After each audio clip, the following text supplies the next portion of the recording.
ಎಲ್ರಿಗೂ ನಮಸ್ಕಾರ. ನಾನು Arshitha. Welcome back to my channel. ಎಲ್ಲರೂ ಹೇಗಿದ್ದೀರಾ? ಐ ಹೋಪ್ ಎಲ್ಲರೂ ಚೆನ್ನಾಗಿದ್ದೀರಾ ಅಂತ ಭಾವಿಸಿ ಇವತ್ತಿನ ಒಂದು ವಿಡಿಯೋನ ಸ್ಟಾರ್ಟ್ ಮಾಡ್ತಾ ಇದ್ದೀನಿ. ಈ ಒಂದು ವಿಡಿಯೋದಲ್ಲಿ ಪಿಂಚಣಿ ಹಣಕ್ಕೆ ಸಂಬಂಧಪಟ್ಟ ಮಾಹಿತಿ ಬಗ್ಗೆ ತಿಳಿಸ್ಕೊಡ್ತಾ ಇದ್ದೀನಿ. ತುಂಬ ಇಂಪಾರ್ಟೆಂಟ್ ಆಗಿರುತ್ತೆ ಈ ಒಂದು ಮಾಹಿತಿ. ನೀವು ಯಾವುದೇ ಪಿಂಚಣಿನ ಪಡ್ಕೋತಾ ಇರಿ, ವಿಧವಾ ವೇತನ ಆಗಿರಲಿ, ವೃದ್ಧಾಪ್ಯ ವೇತನ ಆಗಿರಲಿ, ಸಂಧ್ಯಾ ಸುರಕ್ಷಾ ವೇತನ ಆಗಿರಲಿ, ಅಂಗವಿಕಲ ವೇತನ ಆಗಿರಲಿ, ಯಾವುದೇ ಪಿಂಚಣಿ ತಗೋತಾ ಇದ್ದೀರಾ ಅಂತಂದ್ರೂ ಕೂಡ ಈ ಒಂದು ಮಾಹಿತಿ ನಿಮ್ಮೆಲ್ರಿಗೂ ಕೂಡ ಒಳಪಡುತ್ತೆ. ಸೊ ಹಾಗಾಗಿ ತುಂಬ ಇಂಪಾರ್ಟೆಂಟ್ ಆಗಿರುತ್ತೆ. ಯಾರು ಕೂಡ ಎಲ್ಲೂ ವಿಡಿಯೋನ ಸ್ಕಿಪ್ ಮಾಡದೆ ನೋಡಿ. ಈಗ ಸರ್ಕಾರದಿಂದ ಪಿಂಚಣಿ ಹಣಕ್ಕೆ ಸಂಬಂಧಪಟ್ಟಂತೆ ಹೊಸ ರೂಲ್ಸ್ಗಳನ್ನ ಆ್ಯಡ್ ಮಾಡಿದ್ದಾರೆ. ಹಾಗೆ ಸಾಕಷ್ಟು ಜನ ನಮಗೆ ಫೆಬ್ರವರಿನಲ್ಲಿ ಪಿಂಚಣಿ ಹಣ ಬಂದಿಲ್ಲ, ಮಾರ್ಚಲ್ಲಿ ಬಂದಿಲ್ಲ ಅಂತ ಹೇಳ್ಬಿಟ್ಟು ಹೇಳ್ತಾ ಇರ್ತಾರಲ್ಲ. ಸೊ ಇನ್ನು ಮುಂದೆ ನಿಮಗೆ ಏಪ್ರಿಲಲ್ಲೂ ಬರಲ್ಲ, ಮೇನಲ್ಲೂ ಬರಲ್ಲ, ಜೂನಲ್ಲೂ ಬರಲ್ಲ ಅಂತ ಹೇಳ್ಬಿಟ್ಟು ಈ ಸರ್ಕಾರದಿಂದ ತುಂಬ ಸ್ಟ್ರಿಕ್ಟ್ ಆಗಿ ತಿಳಿಸ್ತಾ ಇದ್ದಾರೆ.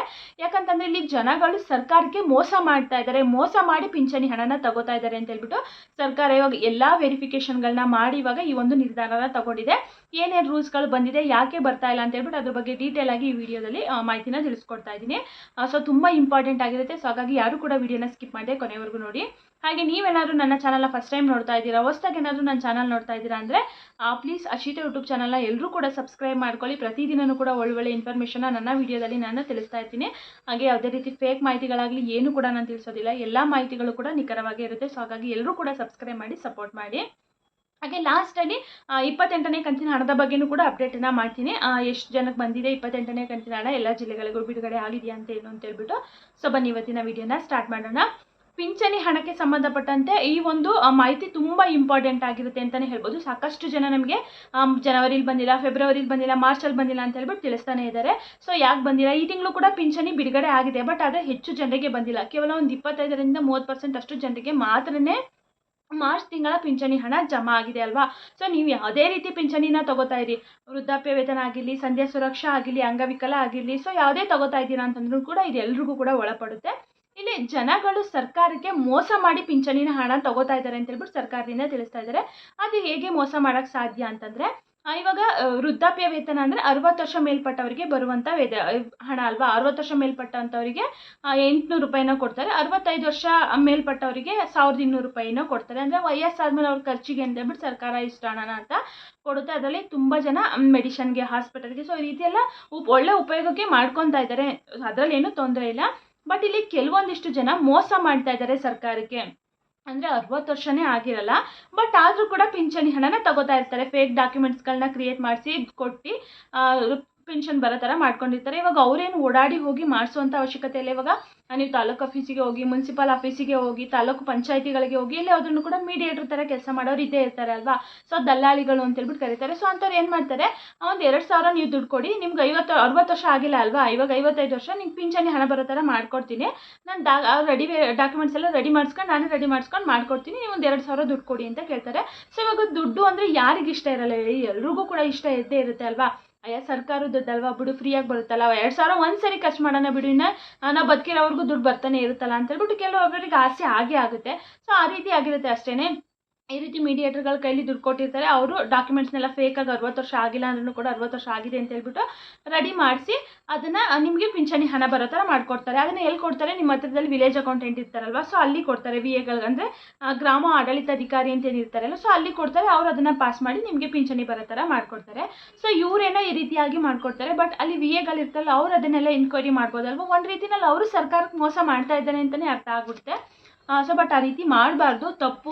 ಬಟ್ ಏನು ಮಾಡೋಕ್ಕಾಗಲ್ಲ. ಈಗ ಅದೇ ರೀತಿ ಇವಾಗ ಬೆರಳೆಣಿಕೆ ಎಷ್ಟು ಜನ ಅಲ್ಲ, ಲಕ್ಷಾಂತರ ಜನ ಆ ರೀತಿ ಫೇಕ್ ಡಾಕ್ಯುಮೆಂಟ್ಗಳನ್ನ ಕ್ರಿಯೇಟ್ ಮಾಡಿ ಪಿಂಚಣಿ ಹಣನ ಪಡ್ಕೋತಿದ್ದಾರೆ ಅಂತ ಹೇಳ್ಬಿಟ್ಟು ಸರ್ಕಾರಕ್ಕೂ ಕೂಡ ಗೊತ್ತಾಗಿ ಇವಾಗ ಅದನ್ನೆಲ್ಲ ವೆರಿಫಿಕೇಷನ್ ಮಾಡಿ, ಅಂದರೆ ಇವಾಗ Aadhaar card, PAN card, ration card, so ಅಲ್ಲೆಲ್ಲ ನಿಮ್ಮ ಡೇಟ್ ಆಫ್ ಬರ್ತ್ಗಳು, ರಿಯಲ್ ಡೇಟ್ ಆಫ್ ಬರ್ತ್ಗಳು ಖಂಡಿತವಾಗ್ಲೂ ಗೊತ್ತಾಗೇ ಆಗುತ್ತೆ. ಎಲ್ಲಿ ಗೊತ್ತಾಗಲಿಲ್ಲ ಅಂತಂದ್ರೂ ಆಧಾರ್ ಕಾರ್ಡಲ್ಲಿ ಗೊತ್ತಾಗೇ ಆಗುತ್ತೆ ಅಲ್ವಾ. ಸೊ ಅದರಲ್ಲೆಲ್ಲ ಇವಾಗ ಸರ್ಕಾರನೂ ಕೂಡ ತುಂಬ ಟೆಕ್ನಾಲಜಿನೂ ಕೂಡ ಮುಂದೆ ಹೋಗಿದೆ. ಇವಾಗ ಹೇಳ್ಬೇಕಂತಂದ್ರೆ AI ಕಾಲ ಅಂತಲೇ ಹೇಳ್ಬೋದು. ಸೊ ಅಂಥದ್ರಲ್ಲಿ ಟೆಕ್ನಾಲಜಿನೂ ಕೂಡ ತುಂಬ ಫಾಸ್ಟ್ ಆಗಿರುತ್ತೆ. ಕಂಡುಹಿಡಿಯೋದೇನು ದೊಡ್ಡ ವಿಷಯ ಅಲ್ಲ. ಸೊ ಆ ರೀತಿ ಅದಕ್ಕಾಗಿ ಕಂಡುಹಿಡಿದಿದ್ದಾರೆ ಅಷ್ಟೇ. ಇವಾಗ ಅದರಿಂದ ಇಲ್ಲಿ ಲಕ್ಷಾಂತರ ಜನದ್ದು ಪಿಂಚಣಿ ಹಣಗಳು ಕ್ಯಾನ್ಸಲ್ ಆಗ್ತಾ ಇದೆ. ಜೊತೆಗೆ ಯಾರೆಲ್ಲ ಏಜ್ ಆಗಿಲ್ಲ ಅಂದ್ರೂ ಕೂಡ 60 ವರ್ಷ ಆಗಿಲ್ಲ ಅಂದ್ರೂ 60 ವರ್ಷ ಆಗಿದೆ ಅಂತ ಹೇಳ್ಬಿಟ್ಟು ಪಿಂಚಣಿ ಹಣನ ಪಡ್ಕೊತಾ ಇದ್ದೀರಾ, ಅವ್ರಗಳ ಮನೆಗಳಿಗೆ ನೋಟಿಸನ್ನ ಕಳಿಸಿ ಅದನ್ನು ರಿಕವರಿ ಮಾಡ್ಕೋಬೇಕು ಅಂತಲೂ ಕೂಡ ಸರ್ಕಾರ ಮುಂದಾಲೋಚನೆ ಮಾಡ್ತಾ ಇದೆ. ಅಂದರೆ ಮಾಡ್ಕೋತಾರೆ ಅಂತಿಲ್ಲ, ಮಾಡ್ಕೋಬೇಕು ಅಂತ ಹೇಳ್ಬಿಟ್ಟು ಮುಂದಾಲೋಚನೆ ನಡೆಸ್ತಾ ಇದ್ದಾರೆ ಅಂತ ಹೇಳ್ಬಿಟ್ಟು ಮಾಹಿತಿ ತಿಳಿಸ್ತಾ ಇರುವಂಥದ್ದು. ಸೊ ಹಾಗಾಗಿ ಇನ್ನು ಮುಂದೆ ನೀವು ಯಾರೆಲ್ಲ ಫೇಕ್ ಆಗಿ ಮಾಡಿಸ್ಕೊಂಡಿರ್ತೀರಾ ನೋಡಿ, ಅವರಿಗೆ ಇನ್ನು ಮುಂದೆ ಖಂಡಿತವಾಗ್ಲೂ ನಿಮಗೆ ಪಿಂಚಣಿ ಹಣ ಬರೋದಿಲ್ಲ. ಇಲ್ಲಿ ವೃದ್ಧಾಪ್ಯ ವೇತನ ಏನು ತಗೋತಾರೋ ಅವ್ರಿಗೆ ಮಾತ್ರ ಮಾತ್ರ ಸ್ವಲ್ಪ ಕಷ್ಟ. ಹಾಗೆ ಅಂಗವಿಕಲ ವೇತನ, ಸಂಧ್ಯಾ ಸುರಕ್ಷಾ ವೇತನ ಏನು ತಗೋತಾರೆ ಈ 3 ಪಿಂಚಣಿಗಳಿಗೆ ಮಾತ್ರನೇ ತೊಂದರೆ ಆಗುವಂಥದ್ದು. ವಿಧವಾ ವೇತನಕ್ಕೆ ಅದಕ್ಕೇನು ತೊಂದರೆ ಆಗಲ್ಲ. ಯಾಕಂತಂದರೆ ಅದು ಗಂಡ ಸತ್ತ ಮೇಲೆ ಅದು ಮರಣ ಪ್ರಮಾಣ ಪತ್ರ ಏನು ತೊಗೊಂಡೋಗಿ ಕೊಡ್ತೀವಲ್ವ, ಡೆತ್ ಸರ್ಟಿಫಿಕೇಟ್ನ, ಅದು ಕೊಟ್ಟ ಮೇಲೆ ಅದಕ್ಕೆ ಬರುವಂಥದ್ದು. ಸೊ ಹಂಗಾಗಿ ಅದರಲ್ಲಿ ಏನು ತೊಂದರೆ ಇಲ್ಲ, ಅದು ಬಂದೇ ಬರುತ್ತೆ. ಬಟ್ ಈ ಸಂಧ್ಯಾ ಸುರಕ್ಷೆನೂ ಕೂಡ ಫೇಕ್ ಮಾಡಿಸ್ಬೋದು. ಹಾಗೆ ಅಂಗವಿಕಲ ವೇತನನೂ ಕೂಡ ಫೇಕಾಗಿ ಎಷ್ಟೋ ಜನ ಮಾಡಿಸಿದಾರಂತೆ. ಅಂದರೆ ಚೆನ್ನಾಗಿ ಇರ್ತಾರೆ, ಬಟ್ ಆದ್ರೂ ಕೂಡ ಫೋಟೋ ತೆಗೆಸುವಾಗ ಹೆಂಗೆ ನಿಂತ್ಕೊಳ್ಳೋದು, ಕೈ ಕಾಲು ಹಿಂಗೆ ಮಾಡ್ಕೊಳ್ಳೋದು, ಮುಖ ಹಿಂಗೆ ಮಾಡೋದು, ಆ ರೀತಿ ಎಲ್ಲ ಮಾಡಿ ಫೇಕಾಗಿ ಮಾಡಿಸಿ ಅವರು ಕೂಡ ಪಡ್ಕೊತಾ ಇದ್ದಾರಂತೆ. ಸೊ ಅದೆಲ್ಲ ಈಗ ಸರ್ಕಾರಕ್ಕೆ ಗೊತ್ತಾಗಿ ಸರ್ಕಾರ ಈ ರೀತಿಯ ಡಿಸಿಷನನ್ನು ತಗೊಂಡಿದೆ. ಸೊ ಎಲ್ಲರೂ ಕೂಡ ಈಗ ಪಿಂಚಣಿ ಪಡಿತಾ ಇರುವಂಥವ್ರು ಎಲ್ಲರೂ ಮನೆಗೂ ಕೂಡ ಒಂದು ನೋಟಿಸನ್ನು ಕಳಿಸ್ತಾರಂತೆ. ಆ ನೋಟಿಸಲ್ಲಿ ನೀವು ಏನೆಲ್ಲ ದಾಖಲೆಗಳನ್ನ ಒದಗಿಸ್ಬೇಕು ಅಂತ ಹೇಳ್ಬಿಟ್ಟು ತಿಳಿಸಿದ್ರೆ ಅದನ್ನು ಇಮಿಡಿಯೇಟಾಗಿ ಅದು ಕಳಿಸಿ 3 ದಿನದೊಳಗಡೆ ನೀವು ತೊಗೊಂಡೋಗಿ ಕೊಡಬೇಕಂತೆ.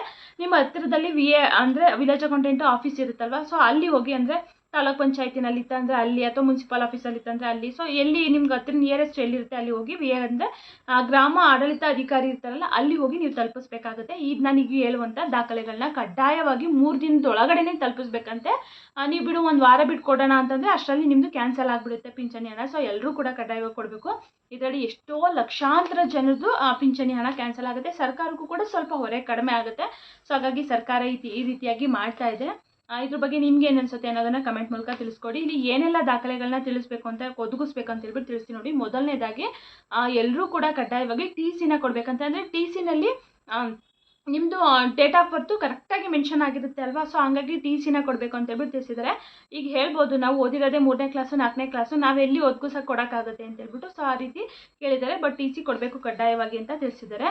ಇನ್ನು ಹ್ಯಾಂಡಿಕ್ಯಾಪ್ಟ್ ಇರ್ತಾರಲ್ಲ ಅವರೆಲ್ಲ ಡಾಕ್ಟರ್ ಸರ್ಟಿಫಿಕೇಟ್ನ ಕಡ್ಡಾಯವಾಗಿ ಕೊಡಲೇಬೇಕಂತೆ. ಡಾಕ್ಟರ್ ಹತ್ರ ಹೋಗಿ ನಾವು ಹ್ಯಾಂಡಿಕ್ಯಾಪ್ಟ್ ಅಂತ ಹೇಳ್ಬಿಟ್ಟು ಅವ್ರ ಹತ್ರ ಸರ್ಟಿಫಿಕೇಟ್ ತೊಗೊಂಬಂದು ಅದನ್ನು ಕೂಡ ನೀವು ಕೊಡಬೇಕಾಗುತ್ತೆ. ಆಮೇಲೆ ಕಡ್ಡಾಯವಾಗಿ ರೇಷನ್ ಕಾರ್ಡ್ನ ಕೊಡಬೇಕಾಗುತ್ತೆ. ಹಾಗೆ ಇನ್ಕಮ್ ಸರ್ಟಿಫಿಕೇಟು ಕೂಡ ಕಡ್ಡಾಯವಾಗಿ ಇಷ್ಟು ಕೊಡಬೇಕಾಗುತ್ತೆ. ಇಷ್ಟು ದಾಖಲೆಗಳನ್ನ ನಿಮಗೇನಾದರೂ ನೋಟಿಸ್ ಬಂತು, ನಿಮ್ಮ ಮನೆಗೆ ನೋಟಿಸ್ ಬಂತು ಅಂತಂದರೆ, ನೀವು 60 ವರ್ಷ ಆಗಿದೆ ನಿಮಗೆ ಅಂದರೂ ಕೂಡ ಈ ರೀತಿ ನೋಟಿಸ್ ಬಂತು ಅಂತಂದರೆ ನೀವು ಇಮಿಡಿಯೇಟಾಗಿ ಇಷ್ಟು ದಾಖಲೆಗಳನ್ನ ಅವರಿಗೆ ಒದಗಿಸ್ಬೇಕಾಗುತ್ತೆ. ನಿಮಗೆ ಏಜ್ಗೆ ಸಂಬಂಧಪಟ್ಟಂತೆ, ಅಂದರೆ ನಿಮಗೆ ವಯಸ್ಸು, ಡೇಟ್ ಆಫ್ ಬರ್ತ್ಗೆ ಸಂಬಂಧಪಟ್ಟಂತೆ ಯಾವುದಾದ್ರೂ ಒಂದು ದಾಖಲೆಗಳನ್ನ ಒದಗಿಸ್ಲೇಬೇಕಾಗುತ್ತೆ. ಸೊ ಆಧಾರ್ ಕಾರ್ಡ್ ಅಂತೂ ಆಲ್ಮೋಸ್ಟ್ ಎಲ್ಲರದ್ದು ಕೂಡ ಅದರಲ್ಲಿ ಏನು ಡೇಟ್ ಆಫ್ ಬರ್ತ್ನ ಮಿಸ್ ಮ್ಯಾಚ್ ಮಾಡೋಕ್ಕಾಗಲ್ಲ, ಒರಿಜಿನಲ್ ಇದ್ದೇ ಇರುತ್ತೆ.